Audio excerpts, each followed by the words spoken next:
one of the things that happens today to be a very contentious conversation is whether or not we're in a bubble. Bubbles are just storytelling, using specifically the Jurassic Park series of movies, right? So there's like 8 of them now, right? So it's Jurassic Park. It's like the same story every single time.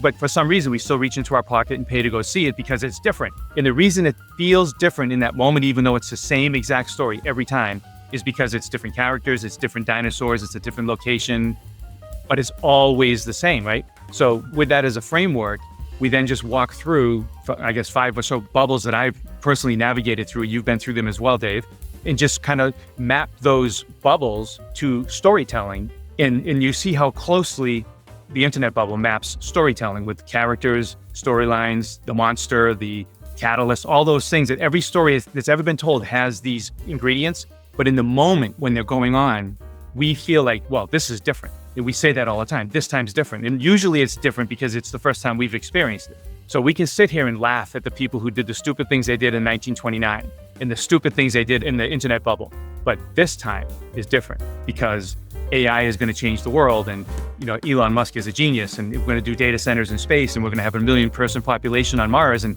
obviously this is different. Hey there, everyone. Dave Keller here with Market Misbehavior, and welcome to our latest episode of the Market Misbehavior podcast. Today, we're checking in with Dave Lundgren.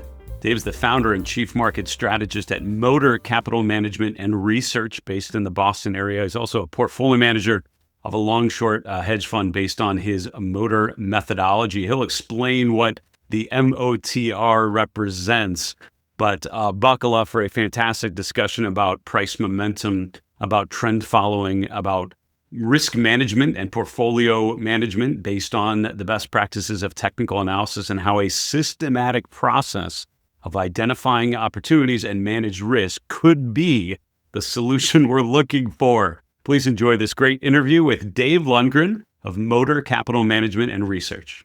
Dave, I've known you and followed your work for some time, and it is so cool to get some of your insights in front of our viewers and listeners today. Thanks for coming on the show. Oh, it's my pleasure, Dave. It's great to see you.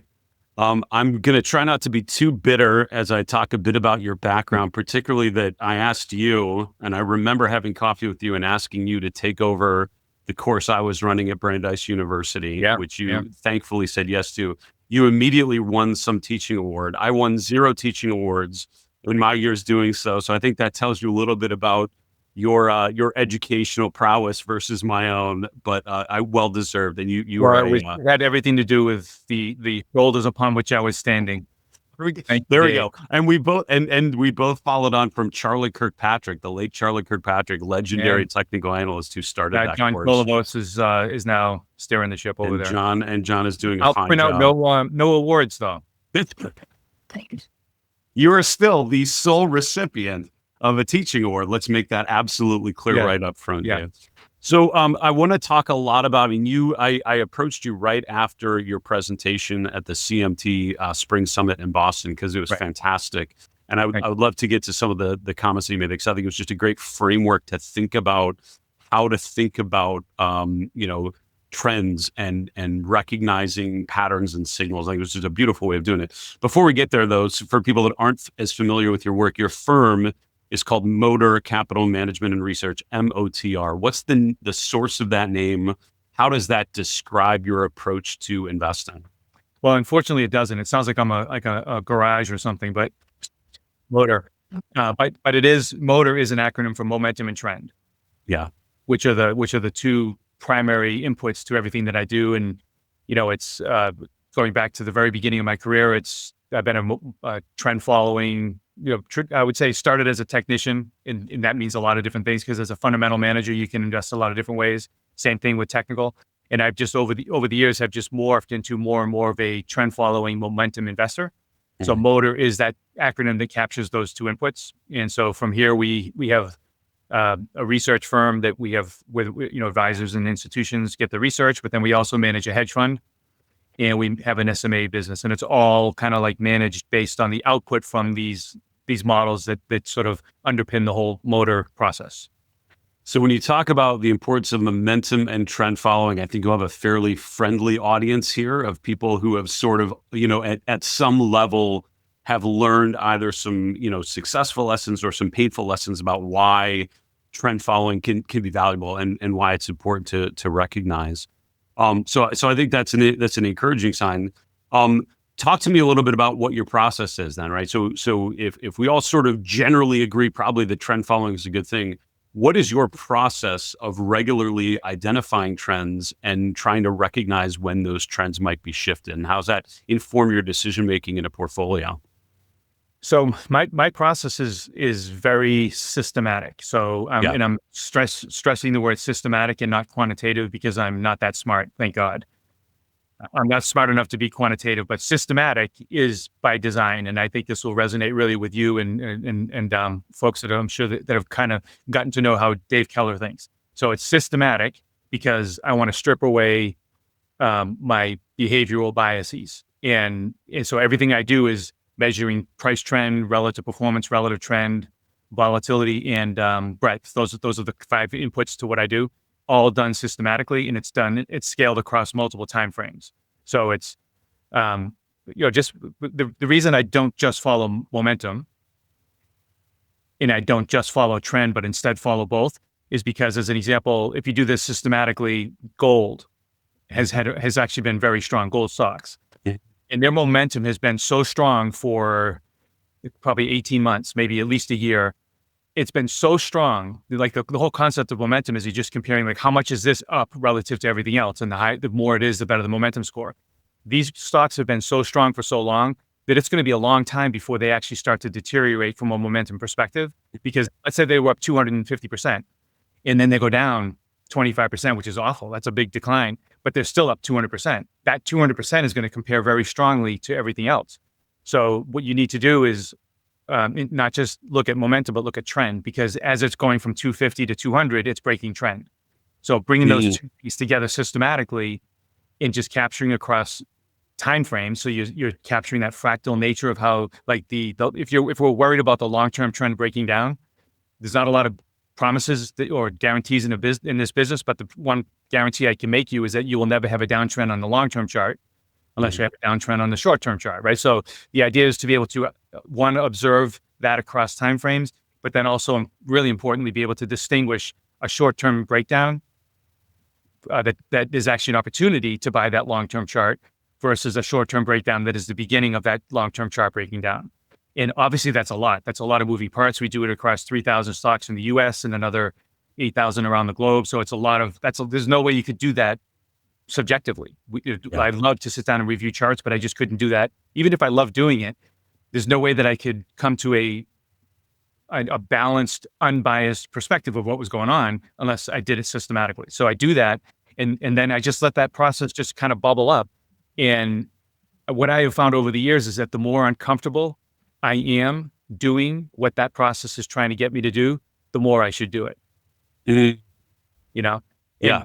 And I think that gets to an important point because I in actually Boston, I had a conversation with somebody about this where the strength of systematic investing and how it can help you get rid of your biases. And I always want to stop people there when they say that, because that's not what this is what I think. I'm not telling anybody what to think, but this is what I think is relates to that.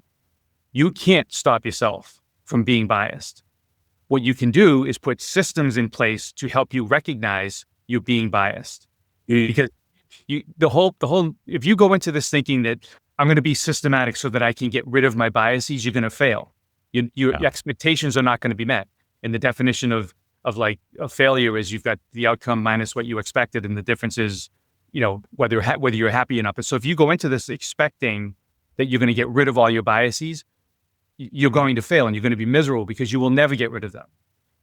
What you need is a systematic process that helps you navigate through the unknown, the unpredictable, without allowing your biases to drive your decision making. And so just embrace the fact that you're human. Embrace the fact that you're going to want to do silly things at the highs and silly things at the lows, and just embrace that. When I left Fidelity to start a hedge fund with John Murashano, who I'm sure you remember him. Yeah. One of the best investors I've ever worked with. He used to have this thing he called his tuning fork. And whenever it was like resonating like crazy, he knew that depending on what the context was, that he should do the opposite or he should do it. But it was just listening to his biases right? Yeah. So he didn't try to change who he was. He just recognized that when I feel like this, it's either right or it's wrong historically. So I should either do it or not. And so again, it's just not about, you'll never get rid of biases, just so therefore put in guardrails to help you navigate the unknown with an unbiased approach. There's so many great thoughts in there, Dave. And Greg Morris, I want to say, is the person that shared this idea with me a long time ago about sort of your spidey sense, right? And you, just a different way of sort of describing this tuning fork, metaphor that, Right. you have this this sort of idea that something is wrong or that something feels, different. And his comment was, don't ignore that, like embrace that. Like when you have a spidey sense, like that means something. Don't just act rationally and just start making trades, trying to trade your way out of whatever discomfort that is, but recognize that your experiences, while you can't articulate what that means, something's going on. And that means you need to dig in deeper. And I think that reminds me a lot of what you just said. Dig in deeper is the key thing, because I want to make sure that the conclusion isn't, I feel that I should be buying this. So therefore the answer is buy it. Yeah. It's more recognize that you feel you should be buying it, right? Yes. Then give it to your systematic processes. And what is that process saying? Yeah. That process is saying sell it. Yeah. Yeah. Right. And so you find that over time, is like, whenever I feel this way, and if I'm being honest, I'm usually wrong about this, but the process is now telling you to sell it. It's about not blocking the impulse. It's recognizing and analyzing it and putting in context of what's happening so that you can better appreciate what the systematic process is trying to get you to do. So like I'm long all these bubble stocks and I want to sell every one of them. Yeah. If left to my own desire, that's what I would do. But I don't, because the process won't let me. And I underscore that the process won't let me. Yeah. And that's the key takeaway, is that there's the bias that you'll never get rid of. And then there's how do you corral it, recognize it, and still navigate complexity without losing your mind.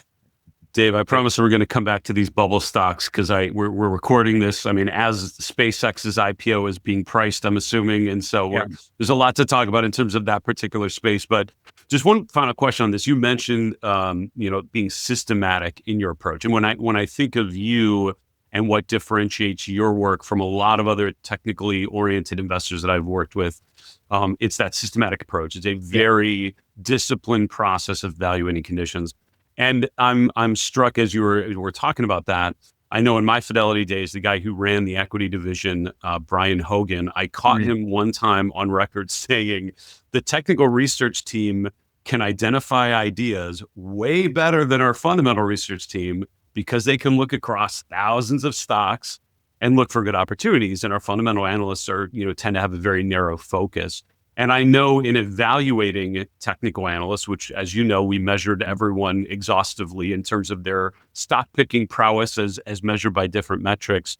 One of the things I often reflected on with an analyst was, your buys outperformed your sells. So that's great. But the neutral, right? The missed opportunities outperform both of those. So it's like, good job outperforming in terms of your differentiation, but poor job at finding the best opportunities out there.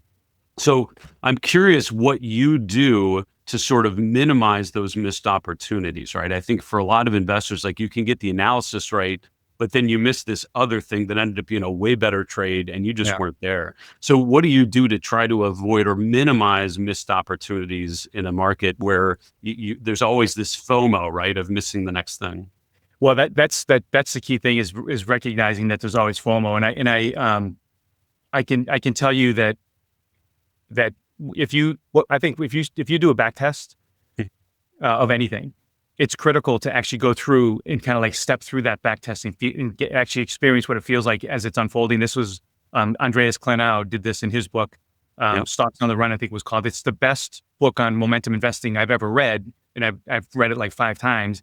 And the reason it's so good is because of the I believe it was the second half of the book where he literally walks through the back test day after day. And when he wrote the book, he was actually on our podcast, the CMT Association's podcast, is one of the guests. If anybody wants to go back and listen to it, Fill the Gap is the name of the podcast. Andreas Klenau was the guest, and he thought that when he wrote the book, he thought that people were going to like just dismiss that part of the book. And it turns out to be the most valuable part of the book in terms of feedback from the folks who've read the book.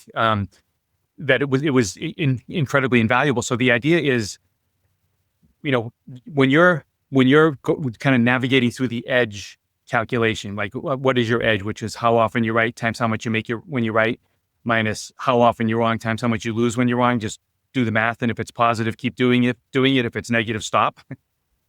When you go through that and you actually look at all the things that like a back test might capture when it's building that edge, you miss a lot. You miss a lot.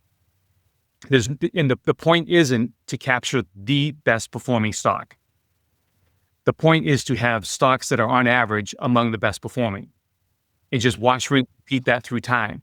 And the flip side to that is too, like the back test that I currently operate the long side of the hedge fund on, and also the SMA business, is if you actually walk through and look at the breakdown of the performance of the individual names in that back test over time, the number one performing contributor to the outcome of that back test over time, the process bought the stock 6 times. The first 5 times it lost money. And then the 6th time it shot the lights out. So that's the reality of it. It's like, it's not about capturing the number one stock. It's about capturing the number, say it's 1,000 stocks. It's about capturing number 30, number 42, number 47. If you're really lucky, you'll capture number 1, but you don't have to. Yeah. And that's one of those things where you just like accept that you're not going to. Yeah. What you can't do is you can't capture the 40, number 40, number 32, number 17 on the bottom of the list. That's what you can't. And you can identify that when it's happening, and you can just stop yourself out. So make sure you're far away from the bottom deciles of performance, and just generally traffic in the top decile, and then manage your risk. Do all that, pull it into the edge calculation, and if it's well executed and based on first principles, you should have a good outcome. And that's a big difference between simple and easy. So that what I just said is super simple. Trust me, it's not easy.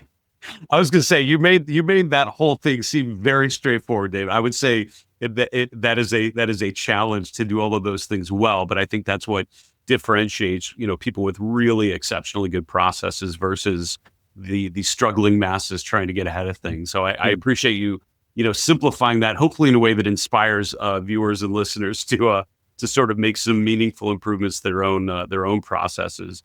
So listen, you had a fantastic presentation at the summit, the CMT summit in Boston, as I mentioned, and I'd love to just talk a little bit about that presentation because it really resonated. I mean, this is one of those presentations where in the audience you could tell it was really clicking. I mean, I think you had some really good points. There are a number of memorable things which I'd love for you to talk about, but initially the logo with a dinosaur in a bubble seemed very out of place. And I'm like, what exactly are we going to be talking about? But then by the end, it was like, I get it. So talk to us about this dinosaur in the bubble metaphor, and let's start there. Yeah. So, I mean, there's a lot of things like this is a very personality, very opinion driven business. And so it's hard a lot of topics because of that. It's like marriage. There's a lot of topics that are really just hard to have, right? So a lot of conversations that are hard to have. So the best way to do it is to talk about it, but don't really talk about it. Use another structure of conversation to talk about that very thing without actually talking about it. So that it frees the minds of those involved in the conversation from actually focusing on that very contentious thing, right? Yeah. So one of the things that happens today to be a very contentious conversation is whether or not we're in a bubble. And I can give you all kinds of data points to demonstrate without question that we're in a bubble. But if you don't believe we're in a bubble, you're just going to fight me on every last one of the data points. You're just not going to agree with me. So what I did in that presentation is I actually kind of opened myself included, because this was very eye-opening to me when I studied it. This notion of storytelling, because if you think about it, bubbles are just storytelling, and so all I did was I just walked through this concept of storytelling and how over thousands of years, there have basically only been 1 or 2 key stories told, some variations of each, but they're basically the same story every single time. And the reason they seem so different in the moment that we're reading the story is because the characters are different, the makeup is different, the setting is different, maybe even the storyline is different, but the structure of every story that's ever been told is the same. So with that as a framework, I then walk through bubbles and the idea that using specifically the Jurassic Park series of movies, right? So there's like 8 of them now, right? So it's Jurassic Park. It's like the same story every single time, but for some reason we still reach into our pocket and pay to go see it because it's different. And the reason it feels different in that moment, even though it's the same exact story every time, is because it's different characters, it's different dinosaurs, it's a different location, but it's always the same, right? So with that as a framework, we then just walk through the I guess 5 or so bubbles that I've personally navigated through. You've been through them as well, Dave, and just kind of map those bubbles to storytelling, and you see how closely the bubble of the internet bubble maps storytelling with characters, storylines, the monster, the catalyst, all those things that every story that's ever been told has these ingredients, and then you can map the internet bubble to that. Then you can map the GFC to storytelling, and you can see that they're different, but they all have the same structure. And then the work from home bubble and that happened after COVID, they all have the same structure. But in the moment when they're going on, we feel like, well, this is different. And we say that all the time. This time's different. And usually it's different because it's the first time we've experienced it. So by definition, it's different, right? So we can sit here and laugh at the people who did the stupid things they did in 1929 and the stupid things they did in the internet bubble. But this time is different because AI is going to change the world. And, Elon Musk is a genius, and we're going to do data centers in space, and we're going to have 1 million person population on Mars. And, obviously this is different. And it's hard to resist the notion that this is different because there's two aspects to the story. There's the structure, and then there's the novelty of it, right? It's canvas, and then what color paint. It's still canvas, right? What color paint are you using? So we focus on naturally, we're going to focus on the shiny thing, which is the new thing. And it's absolutely right to say that every bubble has been different historically because they have different colors of paint, but it's all painted on canvas. And at the end of the day, what we find, and we're going to find that with this one as well, is that it was the same thing all over again. And so the key takeaway then, though, is to say that if we can embrace the idea that this is a bubble, that doesn't mean run away. That means say, thank goodness I have a bubble that I can navigate through because my goodness, can you make a lot of money? Yeah. But it's also like the reason I'm bullish is because the systematic process I have leads me to be bullish, not because of Elon Musk is going to put data centers in space, because that's going to happen for the next 20 years, but eventually the stocks are going to go down 90%. So now what do you do? If you're bullish because data centers in space and the stocks begin on their 90% decline, now what are you going to do? Your thesis is still in place. My thesis is the structure of the market, that canvas is still fine. It can still plenty more room for paint. But eventually it's going to be, the painting's going to be done, and it's going to time to take it off the wall and move on. And it's in that moment where that fractal nature of trend is going to be breaking down. The thesis is going to be great. That we may even be launching space shuttles to Mars with our initial people. But if the stocks start going down, I'm about buying and selling stocks, not buying and selling narratives. And so if the narrative remains in place, right, but my systematic process is getting stopped out, I'm going to go with the process. So right now, the systematic process enables me to be engaged with the leadership stocks, which are AI related.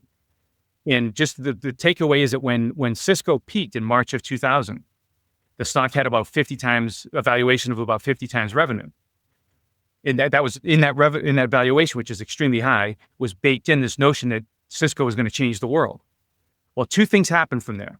Cisco changed the world, and the stock went down 90% while it was changing the world.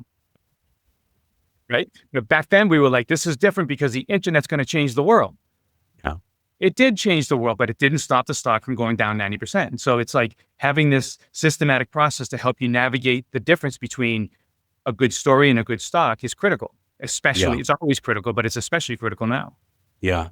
There's so many awesome points in there, Dave. And there's a book by John Markman called Fast Forward Investing. I don't know if you've seen that one, but it plays on that. I mean, the argument is there's a big difference between these themes that are undeniably the future. And this was written years ago, but it was about nanotechnology, artificial intelligence, electric vehicles. Like these are, it's undeniable that more electric vehicles are proliferating, right? It's undeniable that nanotechnology will be a thing that affects us in 100 years. Like undeniable. But does that mean that a nanotechnology stock is a great buy today? Right. Absolutely not, right? I mean, and so if you focus on getting the narrative right, getting the theme right, you unfortunately will often not have a very good portfolio for that particular moment.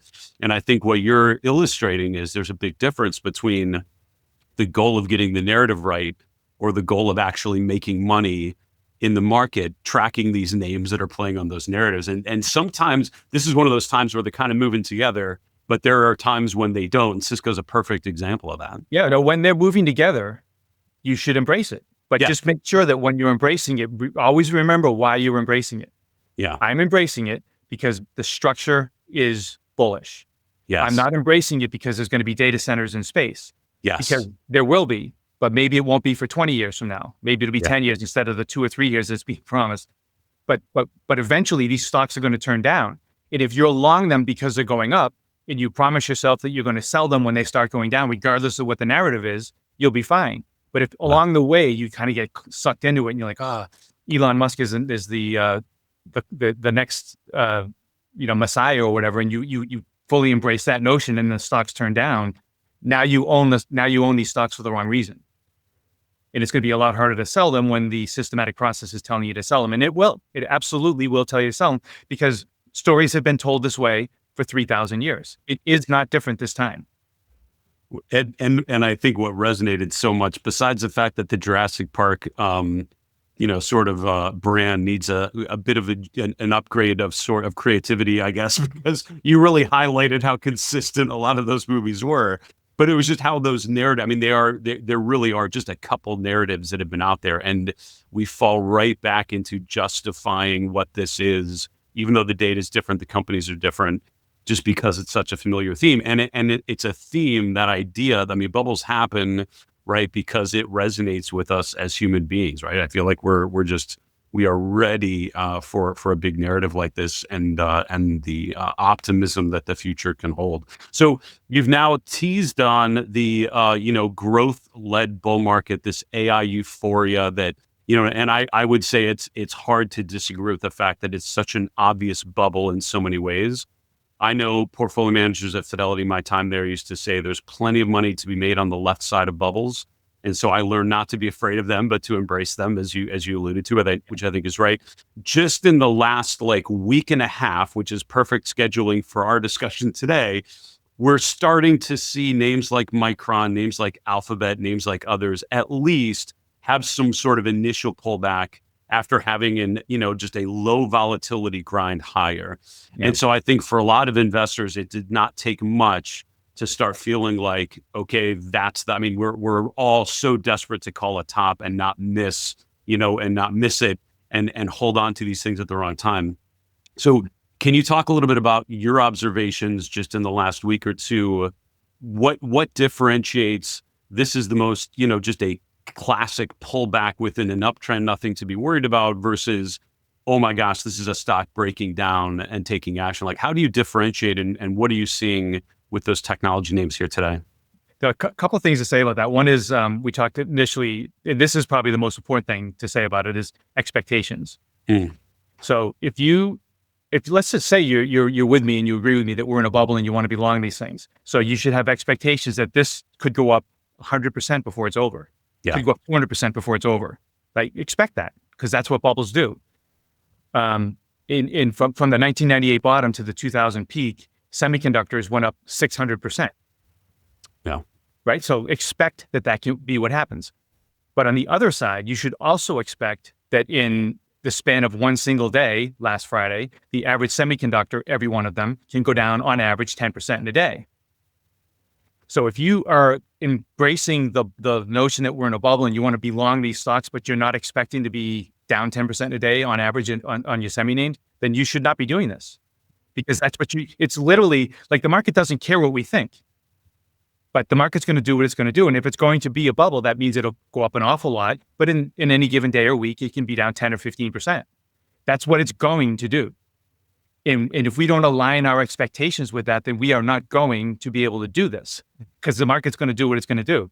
So for me, it's about expectations. So like last Friday was extremely painful for me, but it was, I held in for most of it. I get stopped out of some things, but we know we're coming back now, and everything is fine. But the reason I didn't react is because now, perhaps to your deeper into the weeds question here, is when you step back and look at the fractal nature of trend, and if you just measure it systematically, the short term, which I call the weekly chart, which is just a difference. It's important to note that my short term chart is the weekly chart, which is it's neither here nor there. That just to put context about what I'm saying. That time frame of trend has really kind of fallen into neutral. So like half the market is in an uptrend, half the market's in a downtrend. But when you look at the leadership, most of the leadership is still in an uptrend on the short-term weekly chart. Then when you step up to the monthly time frame chart, that's if you take trend, and you can bucket trend into 6 buckets. 3 of them are positive, 3 of them are negative. 1 of them is a clear uptrend. It's just going and there's no correction. Then there is in that same positive category, there's in an uptrend, but it's in a base. And if it's in a base, it's either overbought or oversold. So there's your 3 potentials. It's either in a clear uptrend, or it's in a base of an uptrend, overbought or oversold. Yep. But when you do that analysis on the monthly time frame, with this recent weakness in the market, most charts on the monthly time frame are still in a clear uptrend. Yeah. So if you think about how things top, the thing we're all worried about is that, obviously you can V-top and just collapse. That's possible, but this will catch that too. It'll be much more painful, but it will still be caught. You won't be riding things down 90%. But if things are going to unfold as they typically do, if you're in a clear uptrend, you know how things work. You have to distribute that, go into a base of some sort, get overbought and oversold a couple of times, and then start going into a downtrend. If you're tracking it systematically, you see that most stocks in the leadership are still in a clear uptrend. That means you haven't even started the topping process yet. Yeah. So if that's true, in the other big bucket right now is not just clear uptrends, but it's oversold uptrend. It's like I have to place bets, and I want the odds on my side. What's the odds on bet right now? It's in an uptrend, and if it's not in an uptrend, it's in an oversold uptrend. What's the odds on bet? It's to buy, or at least don't sell. Certainly don't short. So when I look at what happened over the past couple of weeks, there's been no damage done to the trend. And I keep saying with respect to leadership, because as I talked about in Boston, there's 2 different worlds going on right now, and this is very symptomatic of a bubble. Right now, there's a very robust bull market going on, and it's all the leadership that we talk about. But there's also a very robust bear market going on, and it's everything that's in the crosshairs of AI. So, we actually have a very large short book on right now too, because there's that many charts that you can actually be short right now. So that's a different question. Like right now, what I try to get people to think about is there's 2 things happening right now, so track them separately. And as long as the bull market and leadership is still good, you should stay long that leadership. And as long as this is still bad, you should at least don't own it. Don't go bottom fishing over here. But also, if it's in your mandate, you can be short. But don't short this stuff, because this stuff will rip your face off. Be short the stuff that's not doing well. And eventually, from here, again, just keep it simple. From here, there's only 1 of 4 things that can happen. And all you got to do now is track those 4 scenarios of which one's happening. And depending on which one's happening is the one you should be doing. So from here, everything can start going up. Like that bear market that's going on can resolve, and now everything starts going up. You could actually have the leadership top while the stuff that's underperforming goes up. That's what happened in 2000. We went from a stealth bear market to a stealth bull market. Then we could have everything goes down, and then we can have what's happening right now just continues. Right. So the leadership remains intact, and the stuff that you should be short remains bad, and that's what's happening right now. So that's what I'm doing. But from here, only 1 of 4 things can happen. Just keep it simple like that. And then what's it going to look like if one of those scenarios is starting to take over? And then as that happens, let that be reflected in your portfolio. That's a brilliant way of thinking about this, Dave, in so many ways. And it strikes me, as you're talking about your short-term chart being a weekly chart and your long-term chart being a monthly chart, the natural tendency, which I'm sure many listening will identify with, is to go short-term, right? It's like I've had people sending me hourly charts talking about how this is a top, and look, and I'm like, oof, we're going the wrong way, right? If you want to put things into context, we want to zoom out, we want to bring in more data and really think about how the longer terms have evolved. So you just to finish up here, and this has been awesome. I'm already inviting you to come back again so we can continue this conversation with more time and dig into some more topics. But to go back to your Jurassic Park analogy, my favorite, sort of punchline was the missing character in that movie. Can you talk about that missing character and how that relates to how we should be, using our time as an investor today? Yeah, when you go back and look at all those stories, the one character that is not in any of the stories is what I refer to as the Sentinel, also known as the fence guy. So in every story, there's this fence that protects the characters from the monster. And every story has this monster, and sometimes it's literally a monster, sometimes it's something that's lurking in society, whatever. But it's always something that's threatening to attack the characters. And there's always this fence that separates them, and eventually the monster breaks the fence, and then chaos erupts. So in the case of bubbles in markets, the fence is always the same. It's market structure. Yeah. And as long as market structure is intact, then the monster, which in the case of bubbles is excessive leverage, excessive valuation, hubris, overpositioning, balance sheet shenanigans, cross company dealings, overheated IPO markets, all that stuff. That's the monster, right? As long as and that's all bad stuff, and it's all eventually going to be bad for the market.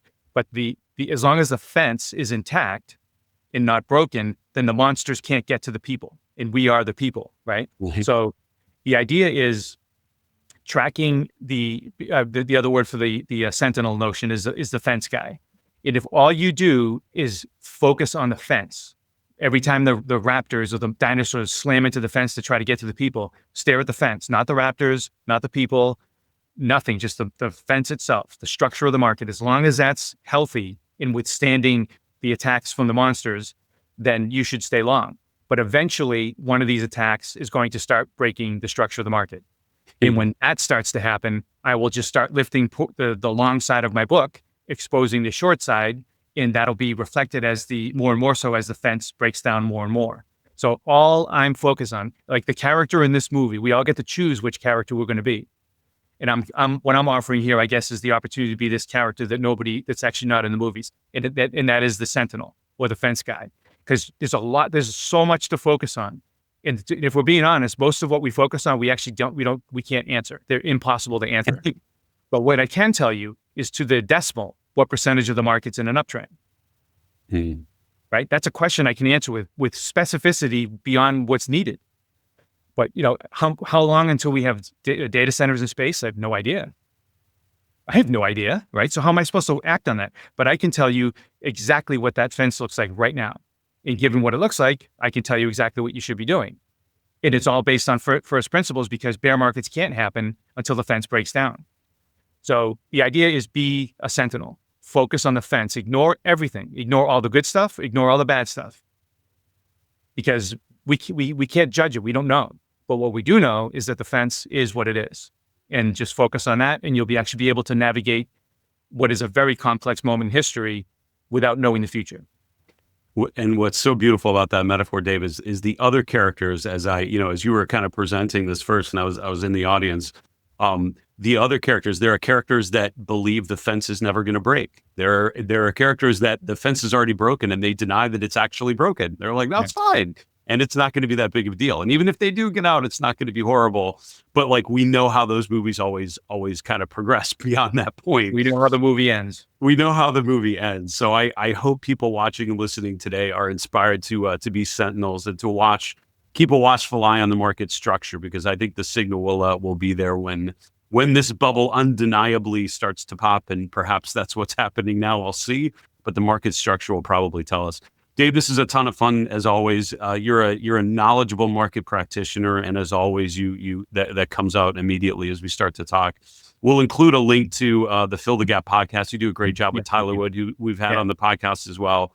Yeah. And you do a great job interviewing some really smart people like Andreas Klenau and others. So we'll make sure we link to that and yourself along with your website. Your listeners, Dave Keller has been a guest on our podcast as well, so I highly recommend going back to listen to that as well. That was a great episode. It was a joyful conversation, for sure. Dave, listen, thanks for coming on the show. Thanks for keeping in touch. We'll continue this conversation another day, but for now, I say thank you. Thanks so much for having me on, Dave. Pleasure.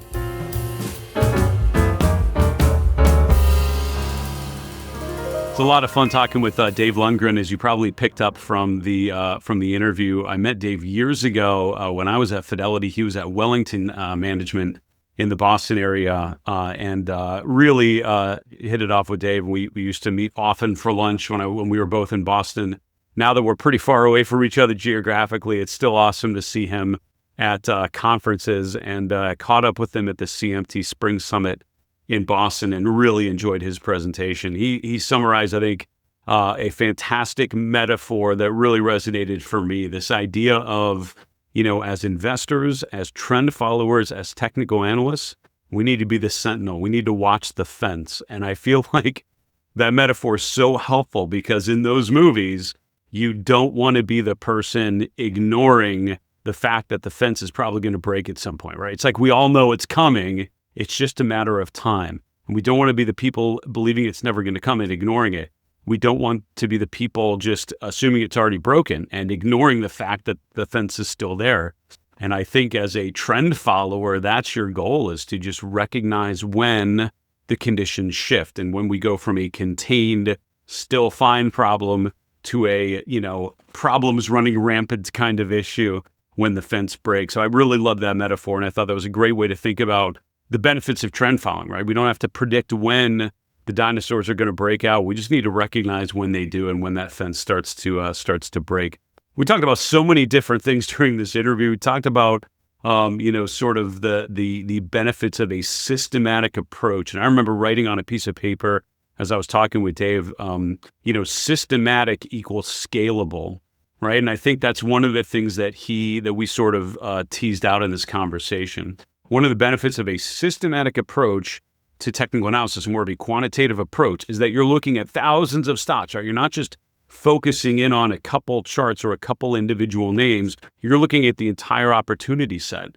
And by scanning for good breakouts, by scanning for good momentum plays, by scanning for new trends that are emerging, we can identify opportunities outside of whatever we're focusing on right now. We can just keep finding new opportunities. And that is a great advantage to a systematic use of technical analysis. You can scale your approach up, not just to one chart that you're looking at, but to thousands of stocks, right? And making sure that you don't leave the best, the best performers, the best bets outside of your portfolio because you just never uncovered those gems. Let's make sure that our process is built around consistently identifying great opportunities. Reflecting on our conversation the day after, I would say that what's interesting about that is, we've seen this movie before, and I would say it's undeniable we're in some sort of AI bubble. But how that bubble plays out, how it unwinds, how it pops, and what happens after, that's all open to speculation. But if we have a systematic process of watching those trends emerge, we should be able to navigate whatever the market brings tomorrow with hopefully some consistent success. Thanks again to Dave Lundgren joining us on the show. It's fantastic to catch up, and we'll look forward to continuing that conversation again down the road. We will include links below to the books that we discussed. Discussed a couple different books that I think are well worth picking up. Also, his Fill the Gap podcast that he co-hosts with Tyler Wood at the CMT Association. It's very well done. They've had some really good interviews that I think you will probably enjoy as well. By the way, if you want to learn more about how to upgrade your own systematic approach to technical analysis and trend following, our Market Misbehavior premium memberships could be a great opportunity in 2026 and beyond. 3 great benefits to the premium membership. First off, we'll teach you all about technical analysis and behavioral finance through our virtual courses. Second, we'll keep you informed and educated and inspired with our members-only reports like our weekly flight plan and our monthly chart review, where we apply our proprietary market trend model to a series of ETFs and asset classes. Finally, you have full and immediate access to our member community, where you can ask questions, where you can have some accountability, where you can learn from me and other like-minded investors as we navigate these markets together. All of that can be yours today if you go to marketmisbehavior.com/premium. And I'll hope to see you as a premium member on the inside very, very soon. That's it for today. For Market Misbehavior, my name's Dave Keller, reminding you it's always a good time to own good charts. Take care, folks.